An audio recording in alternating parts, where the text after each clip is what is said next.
Hello friends, आप सब कैसे हो। मैं आज आपको सातुड़ी तीज या बड़ी तीज की कहानी बताने जा रही हूँ। रक्षा पर्व के 2 दिन पश्चात भाद्रपद कृष्ण तृतीया को कजली तीज या बड़ी तीज या सातुड़ी तीज तीज आती है। उसको सुहागन महिलाएं तीज का उपवास करती है। सातुड़ी बड़ी तीज की कहानी। एक साहूकार था, उसके 7 बेटे थे। उसका सबसे छोटा बेटा वेश्यागामी था। उसकी पत्नी जेठानियों के यहाँ काम करके अपना गुजारा करती थी। भादवे के महीने में कतली दिन का तीज आया था। सभी ने तीज माता का व्रत किया और सातु बनाए। छोटी बहू बहुत गरीब थी। सास ने एक छोटा सा सातु का पिंडा उसके लिए भी बना दिया। शाम को पूजा करके सातु पासने लगी तो उसमें उसी समय उसका पति वेश्या के यहाँ से आया और बाहर से बोला, किवाड़ खोल दे। उसने दरवाज़ा खोला, यह बैठा भी नहीं और उसी क्षण उसने कहा, मुझे वापस अभी वेश्या के घर छोड़ कर आ। वह उसने वेश्या के घर छोड़ आई। ऐसा 6 बार किया। वह 7वीं बार फिर आया, फिर यही कहा, मुझे वेश्या के घर छोड़ कर आ। इस बार वह कुछ नहीं बोली तो पति ने कहा कि इस बार और छोड़ा, अब मैं नहीं आऊँगा। 7वीं बार फिर उसे छोड़ने गई। उसे छोड़कर लौटकर लगी तो जोर से बरसात होने लगी और बरसाती नदी बहने लगी। वही एक पेड़ के नीचे बैठ गई। कुछ देर बाद नदी से आवाज आई, आवतरी जावतरी दोनों खोल के पीव प्यारी होए। आवाज़ सुनकर उसने नदी की तरफ देखा तो एक दूध का दोना नदी में तैरता हुआ दिखाई दिया। उसने दोना उठाया और 7 बार उसे पी कर दोने के 4 टुकड़े किए और चारे टुकड़े चार दिशा में फेंक दिए। उधर तीज माता की कृपा से उस वेश्या ने अपना सारा धन उसे दे दिया और वह सदा के लिए वहाँ से चली गई। पति ने सारा धन लेकर आकर फिर पत्नी को आवाज़ दी, दरवाज़ा खोल। तो उसकी पत्नी ने कहा अभी मैं दरवाज़ा नहीं खोलूँगी। तब उसने कहा, अब मैं वापस नहीं जाऊँगा। तो अपन दोनों मिलकर सातु पासेंगे। लेकिन उस औरत का विश्वास नहीं हुआ। उसने कहा, मुझे वचन दो, मैं फिर वेश्या के पास नहीं जाऊँगा। पति ने पत्नी को वचन दिया तो उसने दरवाज़ा खोला। देखा कि उसका पति गहनों धन माल सहित चमचमा रहा है। उसने सारे गहने कपड़े अपनी औरत को दे दिए और कहा कि अब सब तेरे। फिर दोनों ने बैठ कर सातु पासा।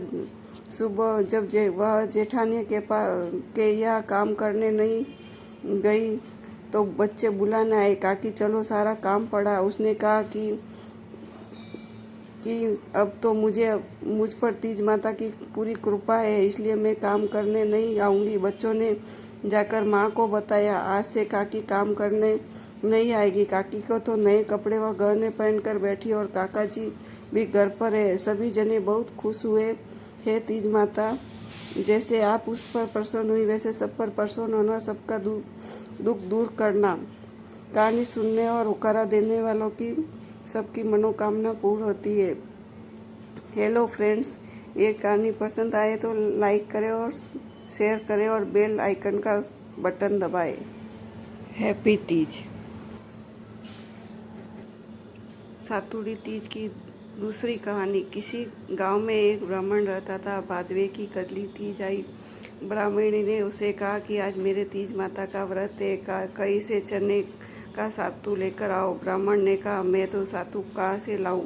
तो ब्राह्मणी ने कहा, चोरी करो चाहे डाका डालो, लेकिन मेरे लिए सातु लेकर आओ। रात का समय था। ब्राह्मण घर से निकला और एक साहूकार के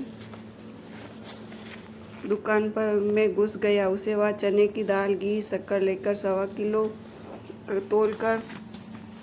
तोलकर सातु बना दिया और चलने लगा। आवाज़ सुनकर दुकान का नौकर जाग गया और चोर चोर कहकर चिल्लाने लगा। साहूकार आया और उसे पकड़ लिया। पूछने पर ब्राह्मण ने कहा, मैं चोर नहीं हूँ, मैं एक गरीब ब्राह्मण हूँ। मेरी पत्नी का आज तीज माता का व्रत है, इसलिए मैं सिर्फ यह 1.25 किलो का सातु बनाकर ले जा रहा हूँ।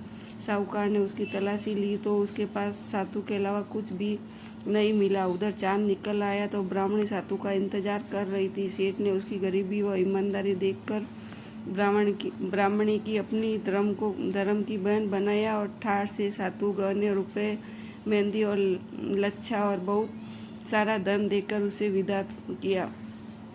हे तीज माता, वो ब्राह्मणी पर प्रसन्न हुई जैसे सब पर प्रसन्न होना। सातुड़ी तीज की तीसरी कहानी। किसी गांव में एक जाट था, उसके 2 विवाह किए, दोनों के एक एक लड़की हुई। कुछ समय बाद पहली जाटनी मर गई। अब सौतेली माँ अपनी बेटी से कुछ भी नहीं कराती थी, उसे बहुत प्यार करती थी और दूसरी से सारा काम काज करवाती। दोनों लड़कियां बड़ी हो गई। एक दिन जाटनी ने जाट से कहा कि मेरी बेटे के लिए अच्छा खासा पैसे वाला घर का वर देखना व सौतेली के लिए साधारण वाला घर देखना। जाट ने दोनों लड़कियों की सगाई करके विवाह कर दिया। सौतेली बेटी समझदार व मेहनती थी। ससुराल वाले उससे बहुत खुश थे। जाटनी की खास बेटी ने न काम काज जानती और न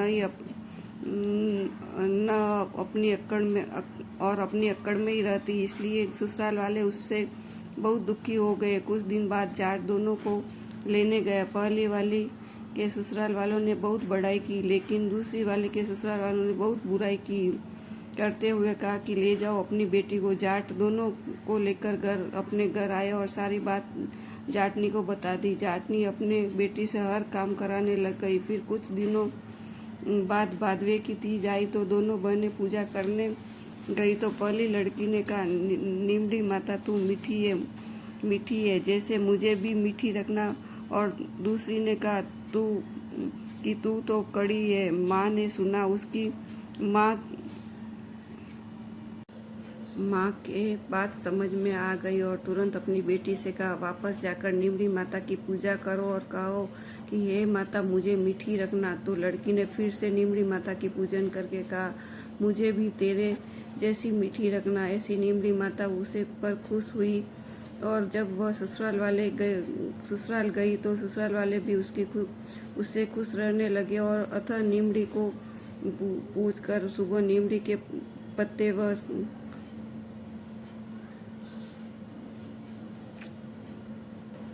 सातू खाए पासे वह हमेशा कड़ी न रहकर मीठी कहना चाहिए। हे नीम माता, उसकी जो सुनी जैसे सबकी सुनना, सबकी मनोकामना पूर्ण करना। हैप्पी तीज।